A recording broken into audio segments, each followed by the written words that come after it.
Hey folks, this is Strong Games and welcome to Total War Warhammer 3. Today we're going to do a getting started guide for Leoncoeur and basically the faction of Couron, which is a Bretonnian faction. So when you start off with Louen's faction, there's a few major things you want to be aware of. And the first is the Chivalry mechanic. Basically, your chivalry is one of the most important things that you're going to try to level up, try to earn. It says here, like, it will allow you to summon the Green Knight, who can be pretty powerful, but it also provides faction bonuses to you.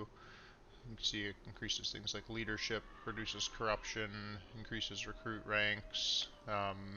Quite a few options come from chivalry, but probably most importantly, your victory condition, not your short one, but your long one, is actually attached to earning chivalry. So basically, you want to get to 10,000 chivalry to complete the long campaign, and that's kind of one of your major goals.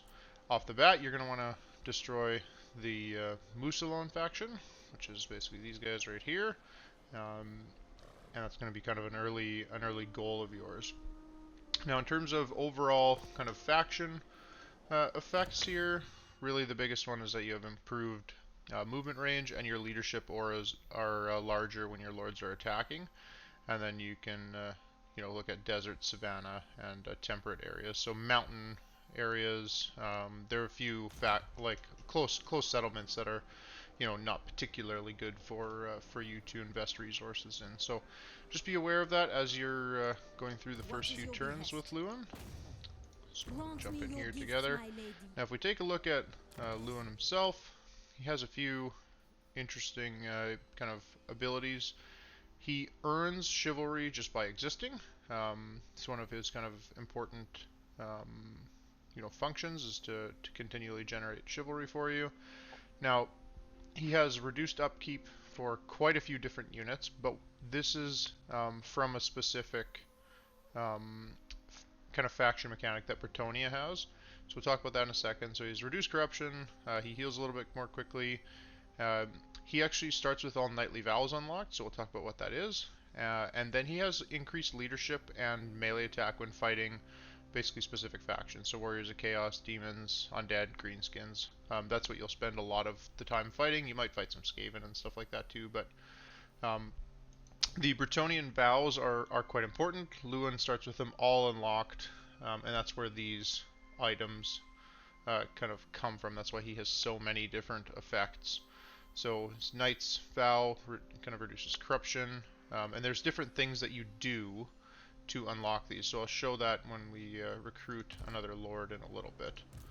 Now, in terms of the beginning of this campaign, there are a few pretty simple things. Again, I recommend actually fighting a lot of these battles manually, but we're going to show you just what you can get. So here you can see unit experience, or this actually costs you chivalry, but you get some money. Now, people often who are new to the faction get a little bit concerned by that because they see their chivalry going down, but you earn chivalry for fighting battles. So we have 98 right now. I'm going to take this, and we actually go up to 113. So instead of earning 20 for the battle, we only earned 15. So just be aware of that. Like, even if you do take the chivalry, you do lose a little bit of it, but taking the money, especially in the early game, is really quite good. You can unlock Blessings of the Lady if you get heroic victories, but those aren't super easy to do. And then one of the important things to remember for Bretonnia is the peasant function. So we'll finish what we're going to do here with Louen in the first turn. We're going to go take that other settlement that's right there, and to get some replenishment, and we're going to take this settlement. If you fight these first battles manually, you probably will do even better, and we're actually going to occupy this. You can raise this for chivalry, but I often will just occupy this because it means we secure the province that Couron is in. And that's important because it unlocks your commandments, and you have a lot of commandments that you can utilize with the Bretonnian faction. On the first turn, we're going to upgrade this. Then we have a few other options to go. This is a really important thing to be aware of with the Bretonnian faction. You have basically these weaving houses or industry buildings, and if you build this, then it unlocks basically the cellar and your kind of chain right here.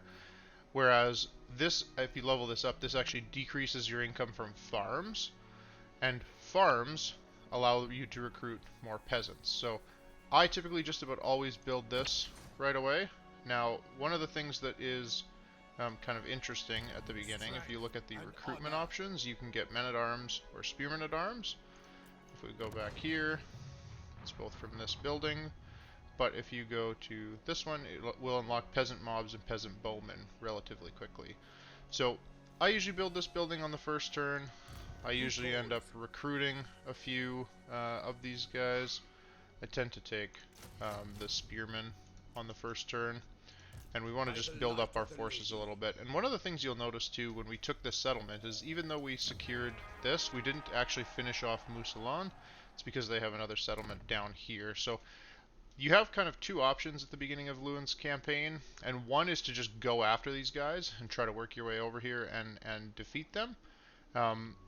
You have to come down this way. You'll suffer attrition in all of this territory, so if you do come this way, you kind of want to bring the army over here and trespass in these guys' land. That's going to be kind of your first option. The thing is that these guys actually have quite a, like, they build up a pretty big military presence pretty quickly. So if you're going to win there, you tend to almost always have to fight that battle manually. Otherwise you will actually lose. So few options here for Louen, but we'll just take a couple of these. You can choose kind of whatever you want, especially in the early campaign. Now we'll go to commandments next. So you have growth. This is always really good, especially in the early game, but we'll take a look at the other ones as well. So you can get a decreased recruitment cost and increased recruitment capacity. You can increase your income from buildings.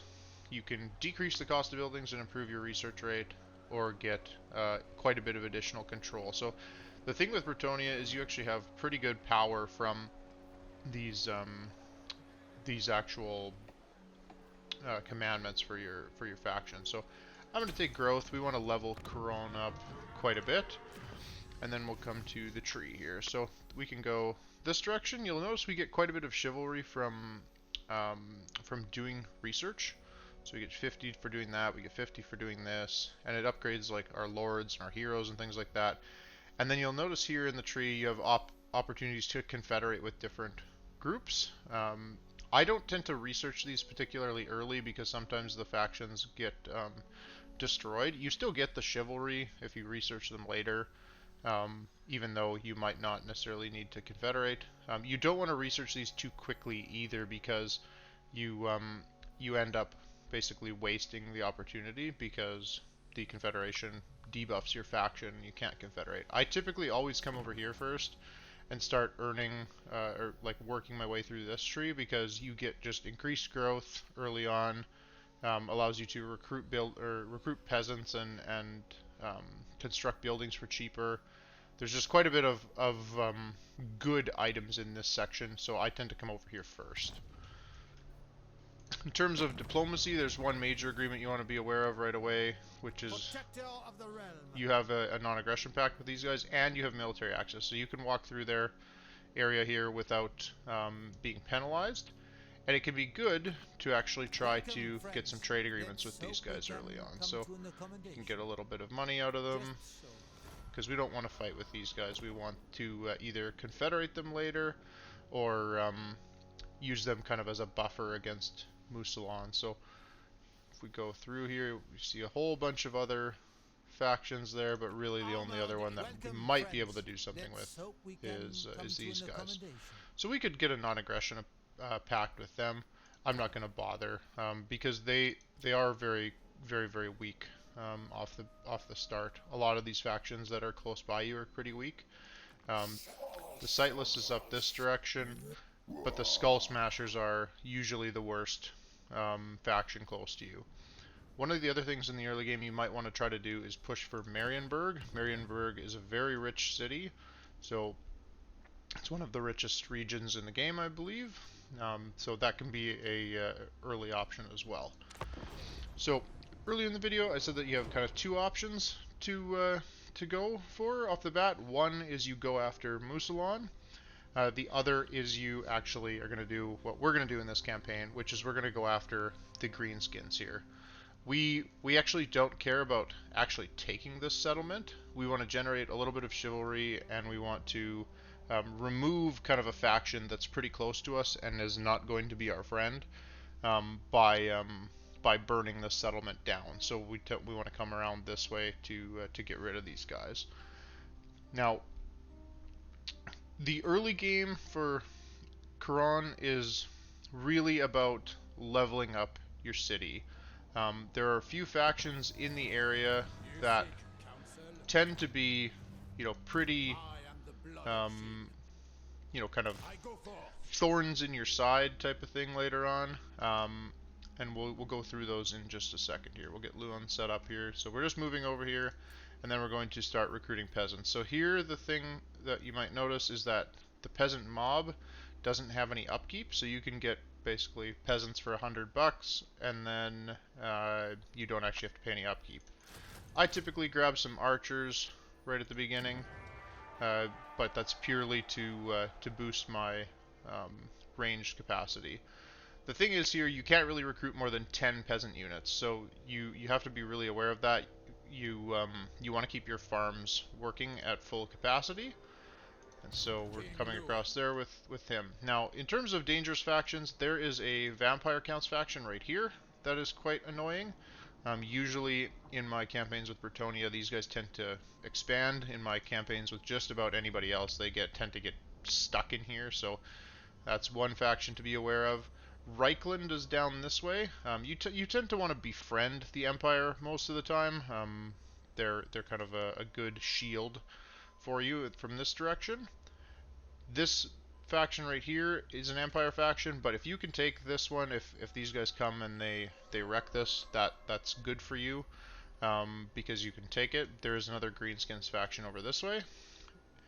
In terms of what else to be aware of, there are Norskin factions up in this area that tend to like to come down towards you. Usually they actually end up kind of coming down this way and then coming towards you. So those are kind of the factions to be aware of in this. Now, you do get a mission kind of right away. This can be really good if you are able to fight it manually. Your starting army is actually quite good. Like, we won those first two battles with auto-resolve with decisive victories, because the Pegasus Knights are super good. Even your Knights of the Realm are quite good to start with. So you start with a decent army for Louen. If we go to our diplomacy here, you can see we haven't really we haven't actually met this faction yet, but that's the vampire faction that I was talking about.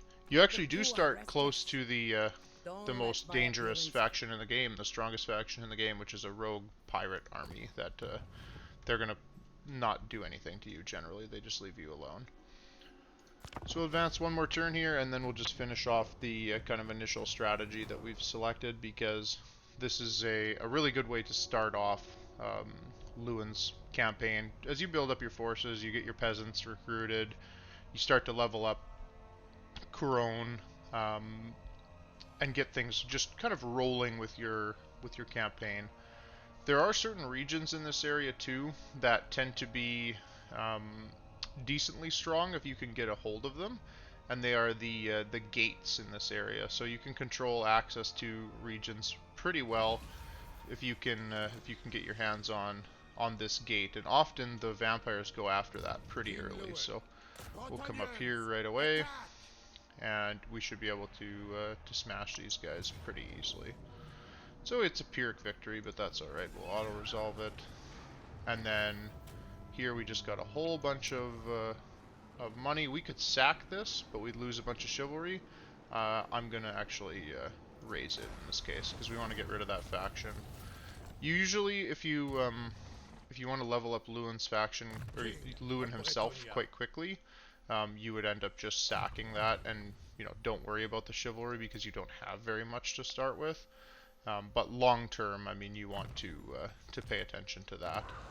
One other thing too with this faction that you might not realize from the screens here right away, but if you go check this, you actually have the ability to recruit a paladin right at the beginning, even though you don't have the building to recruit a paladin. So when this levels up on the next turn, I usually actually will destroy this, and then you go into the building browser, and you can start to work your way up to getting a paladin unlocked through the stable building. So just something to be aware of, that you can go directly to that building and get a paladin almost immediately. Yeah, that's about all I've got for starting a campaign with Louen. If you like the content, feel free to leave a comment, like the video, and subscribe to the channel for more in the future. Thanks for watching.